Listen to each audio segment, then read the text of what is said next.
Hello, everybody. This is Matthew McQueenie, Mix Minus Podcast. Sometimes there's a strange thing in life where something is happening in the background, tying things together, and you don't even realize that they're tied together. You don't realize why you think to call a certain person, why you think to do a certain thing or decide to do a certain thing. I'm not going to wrap myself up in this story, but it was a personally weird thing. On Monday night, which would be, today is March 22nd, so that would have been March 20th. Out of nowhere, on my ride home from work, I have about an hour commute, but on this day that commute took about an hour and a half because I had to leave during rush hour. So I drove home what I consider the back way, which is Route 21 out of Newark to Route 3 to Route 46 to Route 23. And then I slide up the mountain to my house here in Sparta. Well, for some strange reason, I decided for that ride to listen to the Adrian Wojnarowski The Vertical podcast. And there's a lot I have in queue. I haven't listened to as many lately. I've talked about the fact that the Trump election has stolen some of the ardor I had for sports, but it's coming back, and it always will come back, and sports is important. And we're getting to nice weather, which means baseball is coming, and it means the NBA playoffs are coming, and a lot of the storylines will continue to gel and come together. And it'll be really fun as it gets warm and we're seeing playoff basketball. It's just a good time, and it's going to come back. I have a love for sports, so if it waxes and wanes, it's always going to come back around. And I like being on top of it. I like being on top of the storylines. Forgot to mention March Madness, which has been a lot of fun to watch. I really locked in this past weekend on March Madness. But on that ride home, I said to myself, "Oh, let me listen. Let me just pick a podcast from The Vertical." And I chose the Jerry Krause episode with Wojnarowski. And I don't know why I chose it. I don't know what led to me to do it. It was a long one. I feel like it was an hour and a half. So it was funny that it also aligned perfectly with me finishing it with my commute being longer. But I just decided to do it on this random Monday night in March. It was about 6 to 7 weeks old at this point. It was released, I think, February 1st. And there's really nothing timely about it at this point to listen to it. I mean, Jerry Krause is an unbelievably famous person in the pantheons of the NBA. He's a famous person through his sports affiliations for 50 years. He was a baseball scout primarily, and then found his way to basketball and aligned with Michael Jordan and put together amazing teams around him. Was able to get Michael Jordan the pieces to ultimately win 6 championships, 2 three-peats. It would have been probably 8 championships if Michael did not leave to go play baseball. But why 20 years later is this something I should listen to? And there's a reason to listen to it. I mean, you find out when you're listening to the episode that Jerry is sick. He's had to leave some postings with baseball where he was still doing some scouting, but he just couldn't get himself up to go to the games anymore at 77 years old. And it's always good to revisit the past, especially the dominant past.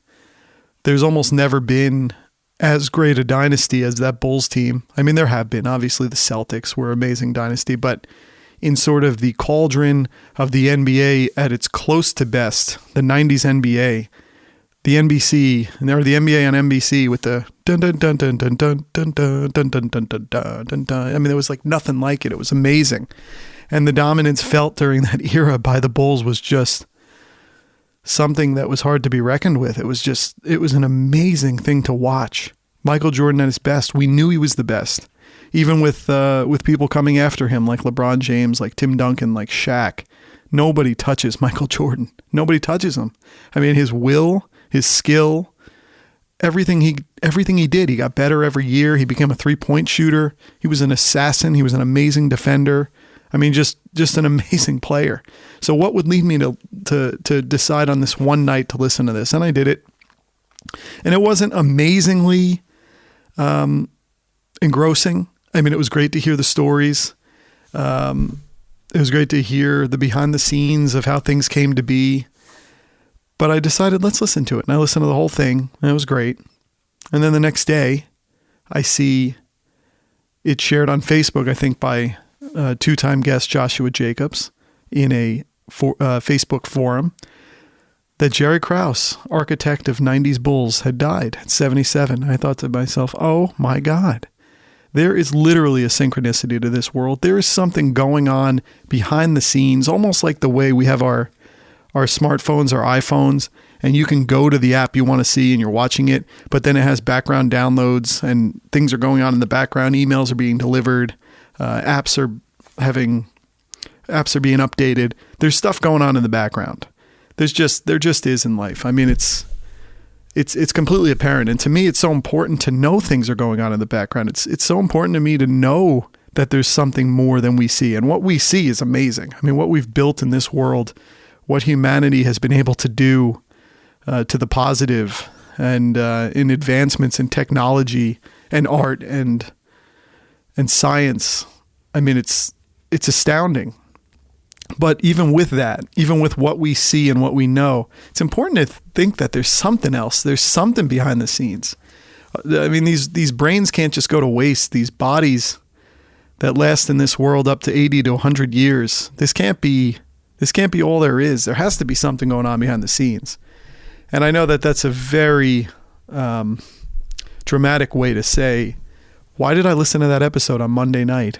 What made me actually do it? How many times do we pass articles? Do we say, well, I'll save that for later, and we don't listen to it, or we do listen to it at some point, but we're always saving things for later. And then on this night, I said, I want to listen to it. I just felt a hankering to do it. And Jerry Krause, I saw the next day, Joshua Jacobs, I saw he passed away, 77, not Joshua Jacobs, Jerry Krause. And it was amazing, because then I started to really dig in. There's nothing like the obituaries out there to get all of the to learn everything you can about somebody's life, because it's so important to see the way and the ways that lives intersect with other lives, and the way chances are given based on happenstance or based on something that's completely out of your control, but you seize that moment, you jump on it. And Jerry Krause was very much like that. I mean, he was really a short, rumpled, totally unathletic looking 5'6" man. He was nicknamed Crumbs by Michael Jordan. He was nicknamed the Sleuth by Phil Jackson. I mean, he was a guy that was great at what he did, but he did not have the outward appearance. What was going on inside the book, the cover did not look like that. His talent evaluation was par excellence. It was the best there really is, and in baseball and in basketball. And it's so fascinating to see someone who goes between the two and went between the two during his life. There was a point where he did baseball, then he was with the Bulls at some point in the 70s, I believe, then he went back to baseball. He ended up at the Chicago White Sox being a very high-level scout, and at that point, he was working under an owner named Jerry Reinsdorf, and that same Jerry Reinsdorf bought the Chicago Bulls in 1985, and he was a neophyte basketball owner. He had been a baseball owner. He did not know a lot about basketball, and his GM, interestingly enough at the time, was one Rod Thorne, who would go on to be a major force for the New Jersey Nets, constructing the teams that got to 2 NBA finals in a row. But he was also the man who famously drafted Michael Jordan. That's kind of his claim to fame, as well as all of the other things he did. A great life. That's another great episode to listen to on the Vertical Podcast with Wojnarowski. But Reinsdorf bought the team, and Jerry Krause said to him, I saw this in an article, this is from Reinsdorf. Reinsdorf said, he told me, Krause being he told me he wanted to be the general manager of the Bulls. I had a vision of how basketball should be played, and the vision was the Knicks teams that won the championship in 1970 and 1973. I wanted a team that emphasized defense. I wanted a team that on offense had a system where players moved off the ball and the ball moved. The way he thought you built a winning team was exactly what I wanted to do. So Jerry Krause, who was a high-level scout with the Chicago White Sox, used this opportunity where his owner bought a basketball team. And he used that opportunity to connect to him, almost like when you're in a company and you see an opening in another part of the company and you want to go for it. And it might not be exactly what you do, but you see something and you see You see the marks of greatness for yourself in that position. And he saw that, and he went right to the owner. And whether he convinced, again, a neophyte owner, whether he convinced a very naive owner to basketball that he could do the job, he did have a history, some past in it. But whether he convinced it, whether he made the moment happen, that's how life happens. I mean, look, Donald Trump's our president. But he was able to take that position in 1985 with a brand new player in Michael Jordan in the NBA, saw the greatness there, the flashes of brilliance, and was able to build a team around him that was as dominant an NBA team as we have ever seen. He was an amazing talent evaluator. He constantly says that he's a scout first, and that's what he would want to see on his tombstone, that he was a scout, that he was a talent evaluator. That was his best suited job. That was what he did. And he did it to the extreme positive. He did an unbelievable job with the Chicago Bulls. This baseball man who ended up being known for basketball. I mean, he built this team around Jordan. When you think of all the players, everyone wants to say, well, he had Jordan. How hard can it be? Jordan was Jordan, but was Jordan really Jordan at that point when he took over? No. I mean, we see how many great players are even in the league who have the potential, who have the fingerprints of greatness, who can potentially win a championship. You still need other players around you. You need the perfect complements around you as well. You can't have too many alpha dogs. You got to have somebody who fits in exactly right. And I mean, we think about the fact with Jordan, when people want to say that it was no doubt, of course you're going to win championships. Well, look, Jerry Krause came in 1985. Jordan didn't win his first championship until 91. That was 6 years or so where it wasn't happening, where they were running into the wall that was the Detroit Pistons, who looked like the dominant party. I mean, it was something that wasn't written in stone that he was going to win championships. He had to overcome some things, and Krause had to continue to build the right kind of team around him and trade pieces that maybe Jordan loved, i.e. Charles Oakley. And it was a trade for, I believe, a pick and Bill Cartwright, who became a major center on those Bulls teams. But there's the fact that Jerry Krause went on a limb to draft an unknown kind of quantity out of Central Arkansas named Scottie Pippen, who went on to be one of the top 50 players of all time, who went on to be the perfect complement to Michael Jordan. Again, you can't have an alpha. You have to have someone who's willing to be subservient but will be the henchman, who will be the deputy, who will do everything that is needed to be done to align with that alpha dog. And he did it. He did it to an amazing degree. You think of the other names that we have, you know, in the well there for Krause. He brought in guys like Steve Kerr off the waiver wire. He obviously made the trade to get Dennis Rodman. He drafted Horace Grant. And the funny thing is, with Horace Grant, when you read a lot of these obituaries, Horace Grant was not who Jerry Krause wanted.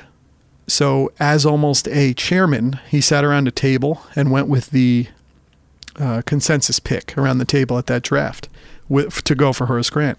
So not only was he so caught up in his own way, I think the guy he wanted to draft with was named Joe Wolf or Ron Wolf. History has potentially forgotten him at this point because Horace Grant went on to be a much greater player, a key cog on those Bulls teams. And famously, Horace Grant, as a free agent, went to play for the Orlando Magic with Shaq and Penny. So a lot of stories with that guy. But in that year, when Michael Jordan had left to go play baseball, Horace Grant was on the Orlando Magic and had an amazing series against the Bulls in the playoffs, because that Bulls team says a lot to what Krause did. That Bulls team was still a 54-win team for Chicago with Michael Jordan out. So Michael Jordan was the piece that put them way over the top and was the assassin, the killer. He was the lead dog, but he still had a great team he was playing with. It wasn't like LeBron James when he left Cleveland the first time and they went from a 66-win team to like a 16-win team.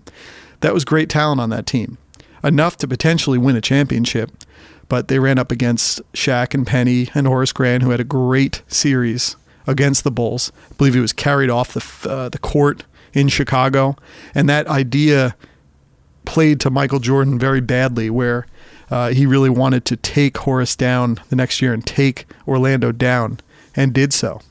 But just a great bunch of players. I mean, when you think about the fact, Tony Kukoc was a big one out of out of Croatia. He did not want to come to play in America, and at the 11th hour of his chance to come, Krause was able to convince him to come over.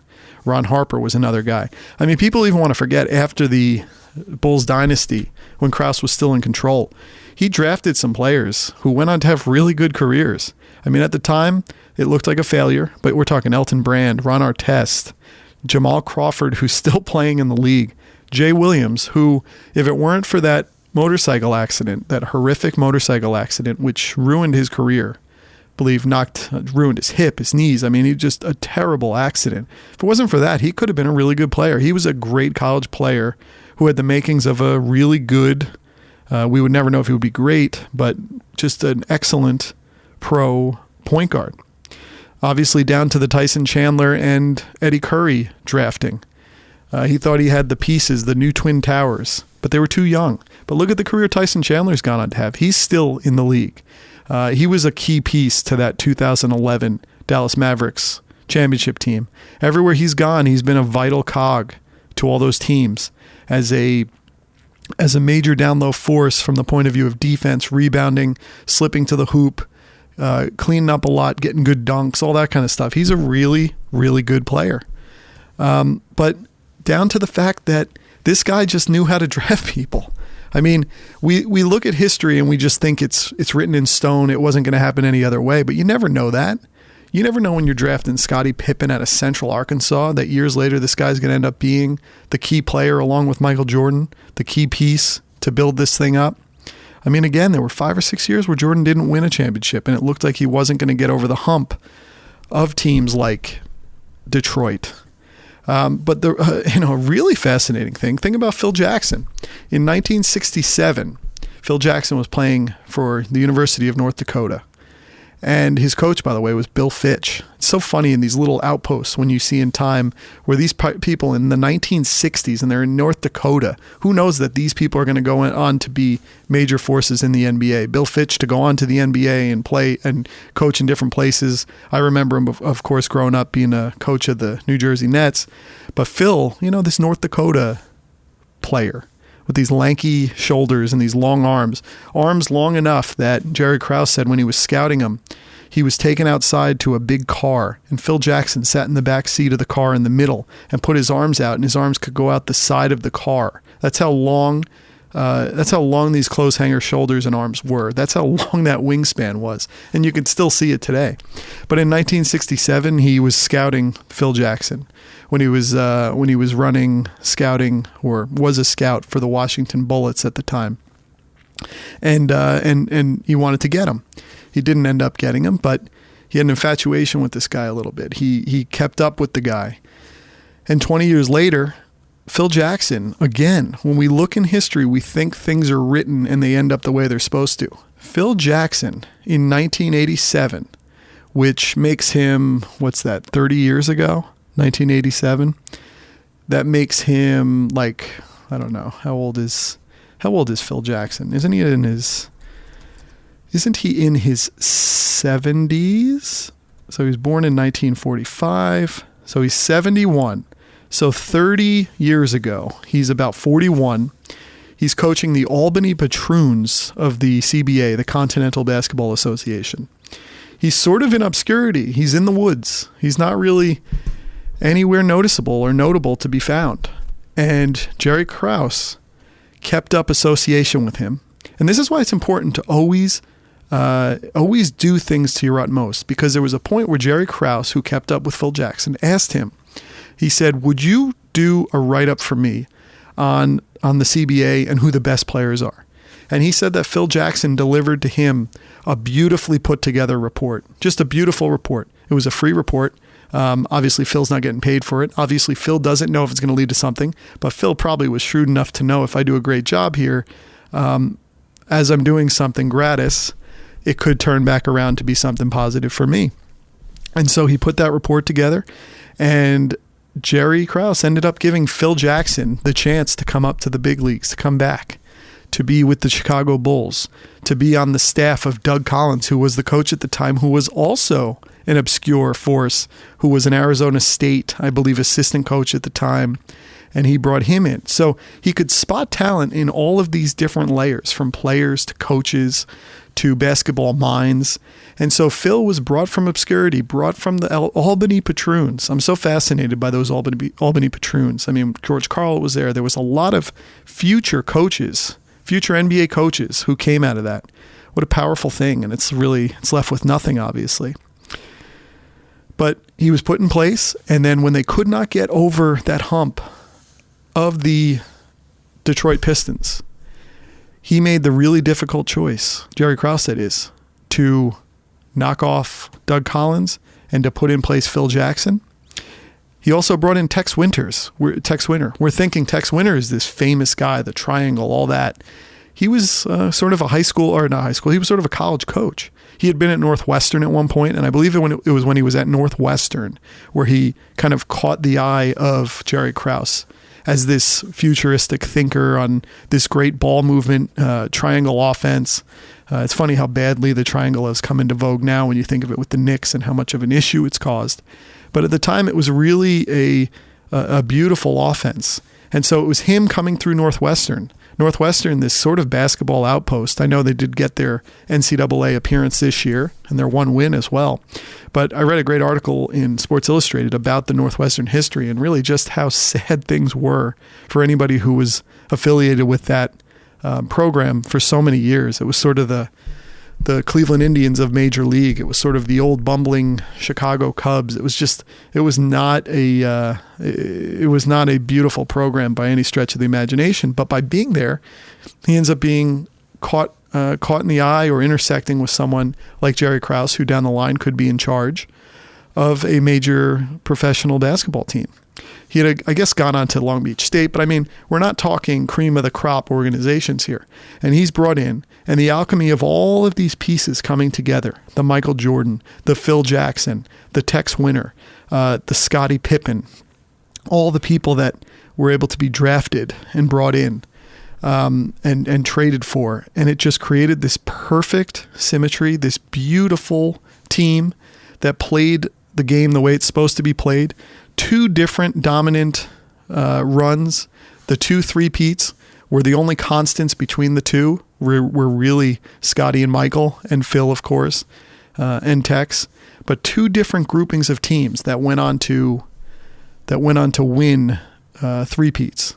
And it's just a fascinating story. And I just get over the fact that I can't get over the fact that I just chose to listen to that on that Monday night. And then these things happen. There's got to be something going on behind it all, where these things tie together. I don't know, but yeah, it's an interesting thing, and I guess that now Jerry Krause gets his due, and he will probably get into the Hall of Fame this year. It's always sad when guys can't get into the Hall of Fame, or gals can't get into the Hall of Fame when they're still alive to see the fruits of their labor. But he was a very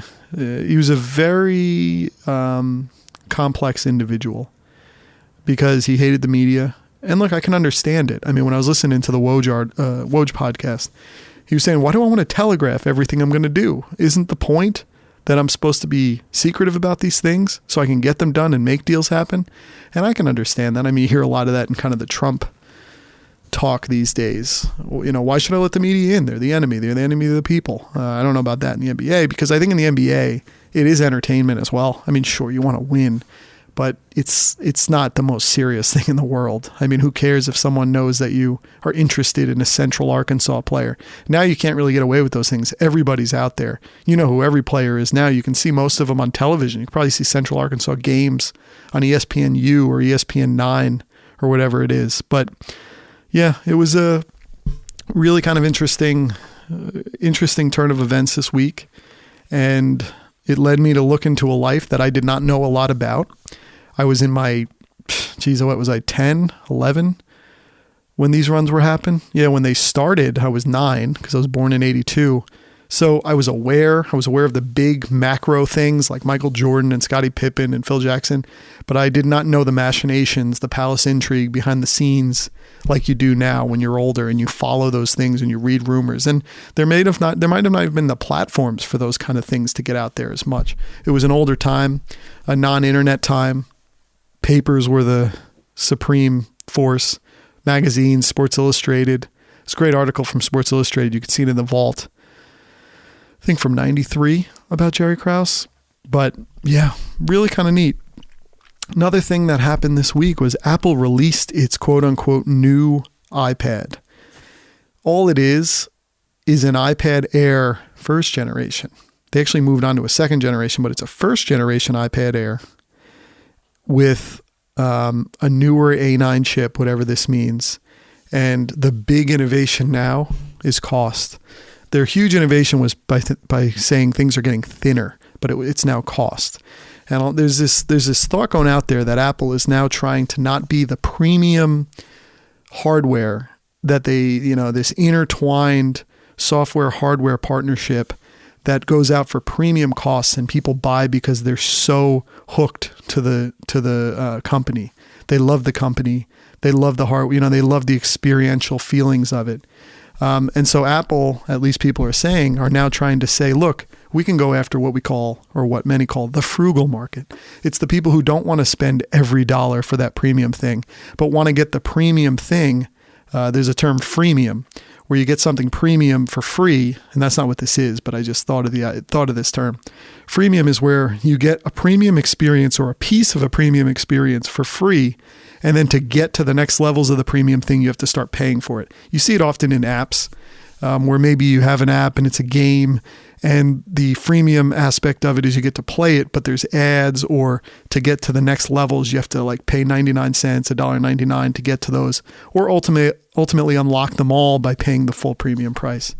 But Apple is now getting to this piece where they're trying to drive the price down on things to get more and more people to buy them. Again, I don't know where all these people are who are out there looking to buy Apple stuff. I don't know how big the share is of people left who don't have anything Apple, who are new customers who just are new to the experience and will jump in because it's frugal. But there's a lot of people kind of saying this. They're trying to say that the iPads now, this iPad, which is, again, it's just called iPad. Apple and their naming conventions are insane, but they start at about $330. Now, here's the thing for me. I tend to be one of the weird people who get a new iPad every 2 years.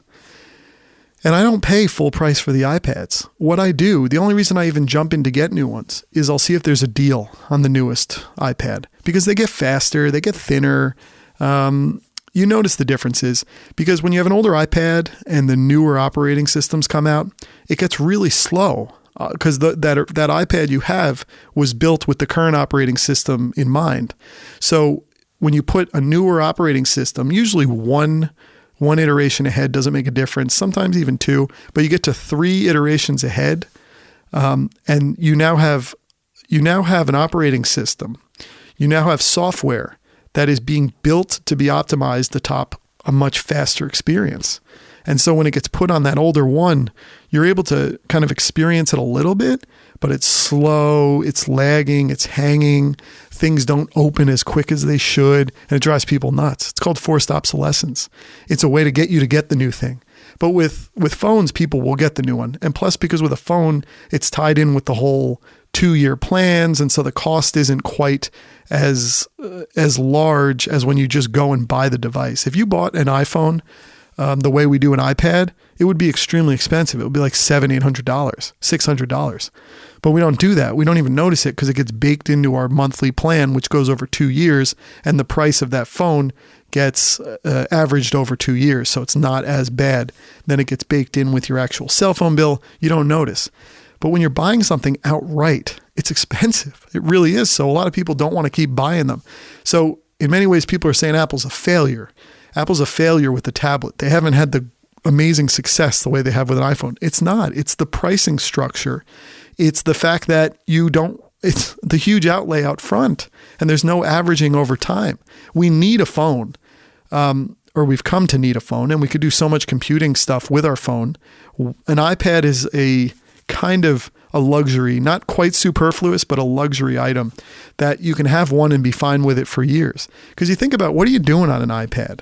I mean, for me, I'm reading tons of magazines. I'm reading my Pocket Queue. I'm reading saved articles.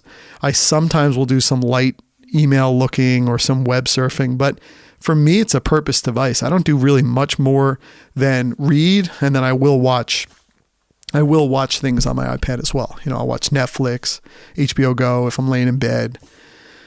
Before bed, my wife and I will watch our shows as I hold the iPad up. I actually have two. I have a mini, second generation mini, and then I have a iPad Pro 9.7 inch. But I've had like 6 iPads in my life. I'll get new ones, and here's why.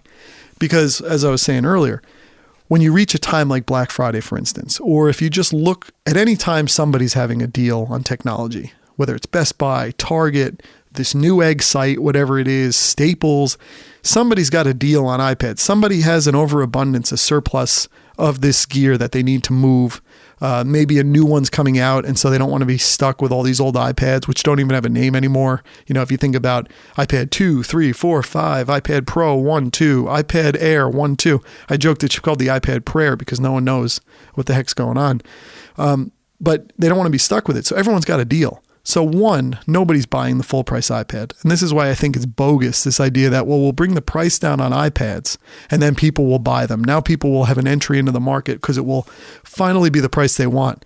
That's not how this works. People want the experience of the thing. And a lot of times, if people want it so bad, they don't even care about the price. So now when you're introducing price, $330 is still a lot of money to people. It's not that different in someone's mind between $330 and $599 or $330 and $499. I mean, it's not that big of a difference where people are like, okay, now I'm going to go get it. Because they're worried. They're wondering, why are you playing with prices? Why are you playing with the software and saying it's this one, but it's really going back to the older one with a new chip and all this?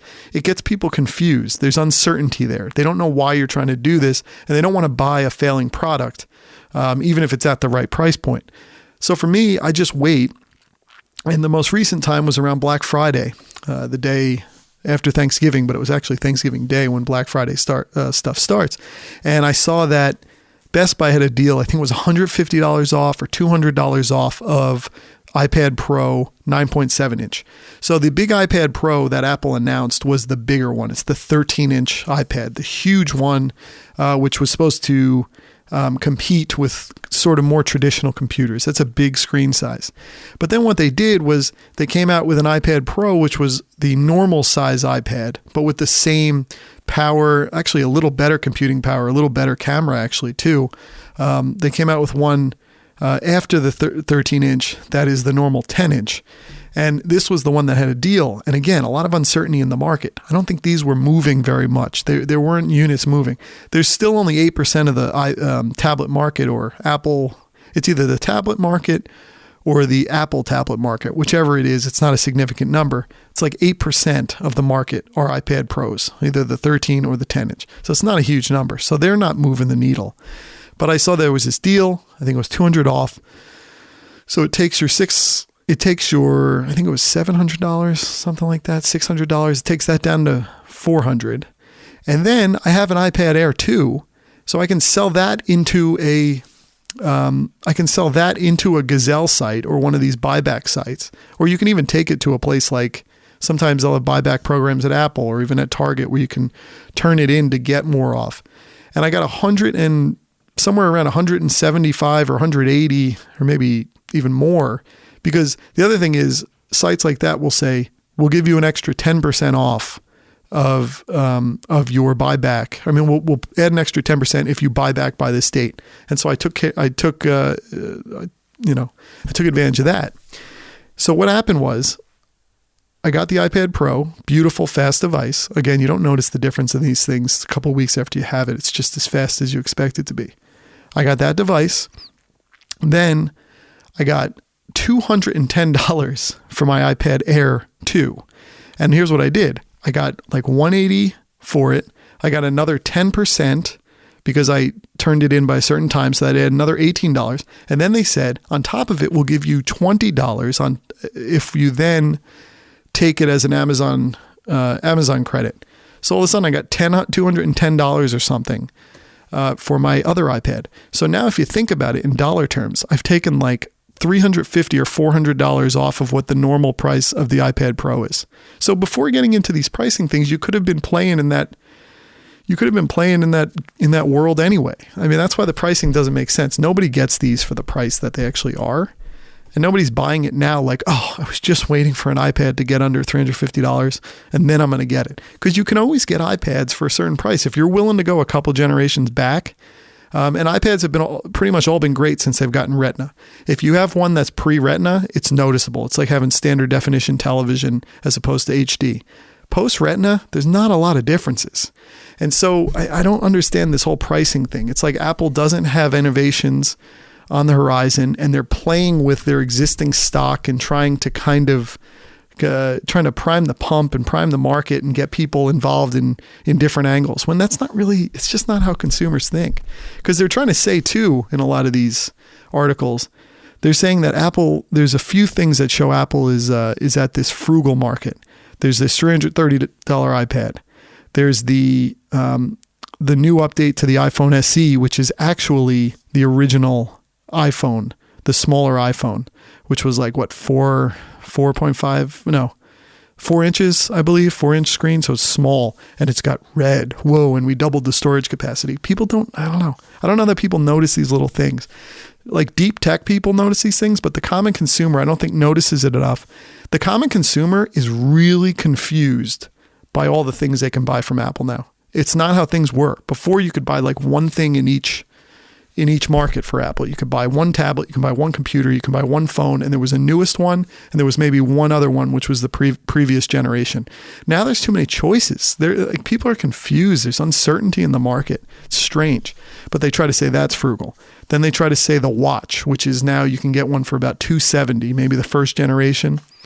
And it's like, well, it's much cheaper than Android ones and all this. It's like nobody's really figured out the watch yet. The Apple one's as good as the ones out there, I think. It's decent for me. I use it. I wear it every day. I don't overuse it. I use it for a few key things. I use it to tell the time, to work out, to see where I am with like podcasts and notifications where you swipe down. That's about it. But it's worth it. It's a good thing. I like it. But you can get that for $270. And then the other one, which I thought was a crock of shit, they said the AirPods, which are $160. It's cheaper than a lot of things. I felt like the AirPods were expensive at $160. My hope was that those would come way down, or my hope was that those would actually come with future iterations of phones and devices, because they are great. I love the AirPods so much. And you could refer back to old episodes to see why I say that. But this whole thing where it's like, oh, it's the frugal market. People understand it's frugal. I don't know many people who are like, oh, $160 for a pair of wireless headphones that you need a dental floss box for. Oh, I'm in. I felt like I was buying something at its premium time because it was brand new. And I'm still one of the few people who has it. These things are on such back order. I don't understand it. It doesn't make sense. But it was just, it was a really, I don't know. It was a really strange thing for me. The new iPad, and it's just called iPad. I mean, God, how many are out there? There's been like 7 or 8. And look, I wanted to talk about the iPad because it's funny. It just turned 7. It came out in 2010. It just turned 7. And it feels like it's been around much longer. And I feel like how long feels like it's been around is a mark of how kind of tired and exhausted the line is. Now, again, I love it. I love the iPad because I do so much of my reading in it. It's so important to me because I get a lot of my reading done actually when I'm on the treadmill or when I'm doing my cardio. When you have a kid, when you have a job, I've said it a million times, you just don't have the free time to just get out there and read, sit down and read. Like if you do it while your kid's sleeping or something, or if you do it while, and often you have to do other things in that time. It's like when the kid goes down for a nap, you're in a rush to get like these 8 things you need to get done before he gets back up, and you hope that he gives you the full 3 hours. And if he gives you the 2, you're like, oh, damn it. But you're not just sitting down leisurely reading, which was an important part of me before. First world problems, I know, but it was important to me to read. I would get so much reading done. I'd do like 2.5 hours of reading every day, maybe 3. And now you can't. Now it's I'd say I get about 1 hour of reading a day in. And you got to pick where it's going. You're getting books, you're getting magazines, you're reading newspapers, you're reading random articles that you see being shared out there on places like Nuzzle or going viral. That 1 hour shrinks real quick. And so my reading time is really important on a cardio machine. You can't bring a magazine on there. The type is too small. And so an iPad fits perfectly right on those displays, whether you're on a treadmill, you're on a stair stepper, you're on an elliptical, you're on a bike. They fit perfectly there. You can bring the text up. You can bring it to a very large scale. I've been able to get to a point where I don't need it as large as I used to, but it gets to a large scale. And all you're doing is swiping the pages or swiping up, and you get so much reading done. I'll read an article and a half from something like the New Yorker in like a 35-minute run. It's great. So it's been great for me. But it's all consuming. I don't mean it's all consuming. I mean it's all for consuming. I'm reading magazines. I'm reading articles, my Pocketcasts, and it's good. But I don't do a lot other things. I mean, I would do some GarageBand where I'd create music. I haven't done that in a while. I will watch some videos, as I said, but I'm not doing a lot of other stuff. Now, as I said, I did get the iPad Pro, which is more tailored to actually working. Now, the 9.71 is less so than the 13-inch, or the 12.9-inch. That's a bigger screen. You could get a lot more done. But I was interested to try to use it as a working device more than I ever have with past iPads. This one's good. It's got a hell of a guts to it. It's got really good guts to it. It's fast. The multitasking is great. And so I have been able to use it a little more. Now, I did say I got a $210 Amazon credit as part of selling back my old one to that Gazelle site. What I did was I ended up getting that iPad Pro as a Christmas gift. So that reduced price iPad Pro I got as a Christmas gift. So what I ended up doing is using that $210 as the credit to then go and buy two things which they recommend you getting with an iPad Pro, whether it's the big one or the small one. One is the keyboard case, which locks in really well. Very nice keyboard, very usable. The other one is the Apple Pencil, which is kind of the Apple stylus, but the big pencil thing.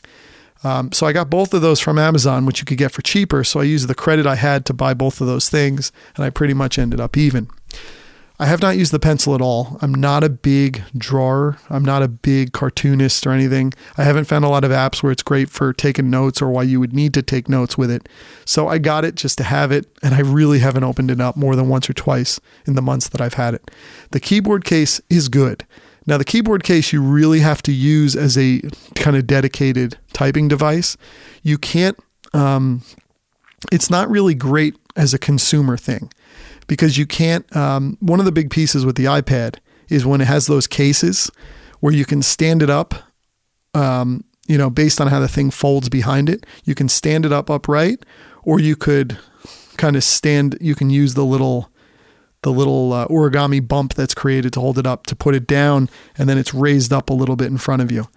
With the keyboard case, you can't really do the little bit of raised up in front of you, and you can stand it upright, obviously, as a keyboard case, but you don't want to open a keyboard case and lay on your bed, and as you're going to bed at night when you're laying down, and then stick the keyboard case with the keyboard standing out on you. It just feels a little weird.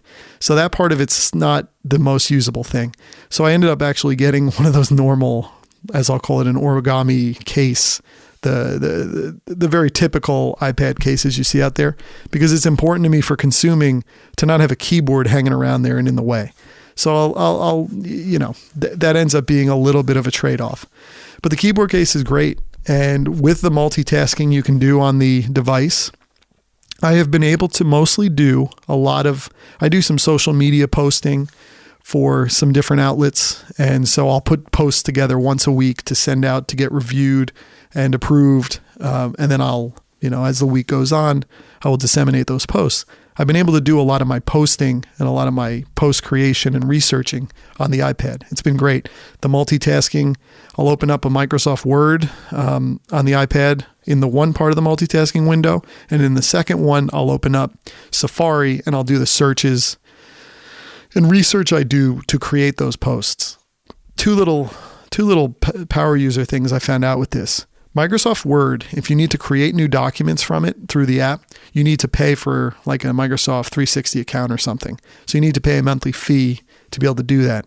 However, with the Microsoft Word on the iPad, you can open up documents that exist and edit documents. So what I've done is I keep a Dropbox to hold all my documents.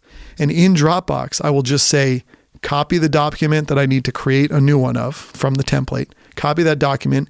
I rename it in Dropbox to whatever the nomenclature of the new name is.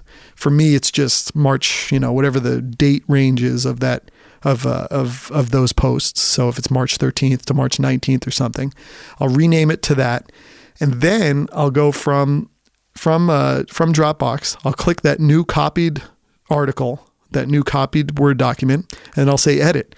So I've copied one, which is in essence making a new document, but then since you're choosing edit from the Dropbox, it'll open up without you having to pay for it. Nice little frugal thing. That's the frugal stuff that Apple should be pushing. The other piece is on the split screen, on the other screen there where I'm doing the research. I would, in normal times, use the Google app, right? The Google search app. But that doesn't allow you to, when you open up the Google search app, it actually is sort of unusable in the half multitasking screen. So you need to end up using Safari because that's optimized and ready for the multi-screen environment. Sometimes when you have new things come out in something like an Apple device, Apple has obviously been working for months and months and years even potentially in some of these things to optimize the experience on their device. So they're ahead of the curve. They have the information before people. Someone like Google might not quite be putting all of their resources towards how well their apps are going to be optimized to any new Apple updates. So they tend to lag behind a little bit. So the experience I'm having on the iPad Pro 9.7 just might not be ready yet the way Safari is ready. I mean, I remember when the new iPhones came out, when they had the iPhone 6, when it moved from the smaller screens to the bigger Samsung-like Android screens, and they had the 4.7 and the 5.5. I would always use Chrome on my iPhone. Now, when I would open Chrome on the newer iPhones, it was really pixelated because, again, like I'm saying with this issue with the iPad Pro and Google, they weren't quite ready and optimized to hit the ground running with their browser in that larger screen environment with the pixels changing and the resolution changing. So it was usable, but it just felt a little standard definition, stretched, pixelated. When you went to Safari, everything was perfect. It was copacetic. Everything was great because Safari had been tested and worked on hand in hand with the actual new screens because they're all within Apple. So they're going to hit the ground with the perfect situation, whereas Google's going to lag. And ultimately, Google did catch up, and the view was correct. The pixelation was gone. The stretching was gone. But sometimes in those moments, that's where Apple has a chance to kind of let their wares stand out because they have that first mover advantage, as they'd call it. So, yeah, it's not the greatest, but it kind of is what it is. The last thing I'll talk about, my favorite podcasting app is called Overcast. It's just a fantastic app. It's made by Marco Arment, who was an original employee or even a co-founder. I think it was an original employee at Tumblr when they were still a cool thing before they were bought by Yahoo and sort of put to the graveyard of technology. He also created Instapaper, which was one of these read later apps, sort of the first one of the really cool ones that had a lot of buzz about it. He ended up selling that. Well, he created a great podcast app called Overcast. And what was so great about it? Well, one, he's a real thinker in the space. He understands Apple devices. He understands podcasting. He understands what users want from it. And it's not just some person who from the top down creates something that they think people will like. He is a liver and a doer on these platforms. He gets them. So he created something from the ground up that tried to make sense of it all. And it did. And the two major features that came out of it when it launched a couple of years ago were something called Smart Speed, which removes all the silence when people aren't talking in a podcast. So it just cuts the silence and it's gone. So if somebody has a moment where they're not speaking, it will cut a large amount of it'll cut all the time. It'll cut all that time in between. So you save a lot of hours. I think I've saved something like 300 hours in podcasts. So you don't notice anything. You don't have to set your podcast to, 1.25 or 1.5 or 2, and they're talking like chipmunks. It's just a perfect experience where you're saving time without the experience being diminished in any way. It's fantastic. The other feature that's great is called Smart Boost. And what that does is it it kind of equalizes all podcasts to sound at the right level and to sound really good. So somebody like Dan Carlin does this. He has great sound to his podcast, but the post-production is a little lacking. And so it's not raised up in decibels and sound to where most podcasts are. When you press this Smart Boost, it's up there with all of them. The sound is not different. Now, there's podcasts that are great sound, great post-production, Joe Rogan, some of the This American Life types. They're at those levels. So when you hit Smart Boost, it's not going to be markedly different. Maybe a little more or whatever, but it equalizes everything. It just is perfect. So it's equalizing and it's cutting time. It's just the best of both worlds. Now, those used to be paid features. You'd have to pay $5 one time and you would get those features. Over time, he's done updates. He ultimately skewed this one-time cost, gave away a lot of the things for free if you wanted them, came out with ads to show on top of these things for people who wanted the free experience. And so I don't think he's ultimately made as much money as he hoped to make with it. So he's kind of tinkering here and there with ways to actually make money and to make the experience better. Well, he came out with a really big update recently, like in the last month, I think, or so. And he moved to something called, it's like cards. Now, the thing I don't like about this, so it's the now playing screen. A lot of the new Apple experience, or the newest Apple experience before their next software release comes out, is this idea where you can like flick up music, you can flick up audio, you can flick up podcasts, whatever you're listening to. And it sort of is this card that shows up and it's not flush to the top. I don't love that look because I feel like when it's not flush to the top, like it's not foundational. It's not important. Like you could just flick it away and it doesn't matter. And I don't like seeing something right behind it at the very top to show that effect. I don't know. Maybe it's like me, but it feels like you shouldn't have it in that state. Like I want it to be flush to the top. I want that now playing screen. It's something that you want to be looking at. It's important. It's where it needs to be. It's the greatest app though. It really is. Now Pocketcasts is another app and they have, in some ways, we could say steal, but they're influenced by those two effects I said, Smart Boost and Smart Speed, and they've come out with their own versions of them, different naming conventions a little bit. They're a great app too. But I love Overcast because I like Marco Arment. I like the fact that he's Apple first. Pocketcast is good if you're in all different environments. If you got your desktop, if you have an Android something, if you have an Apple, they can talk to each other across the different environments. Overcast is an Apple-only product, so that's a big case. One of my qualms with the Overcast app, and they did have this feature early on.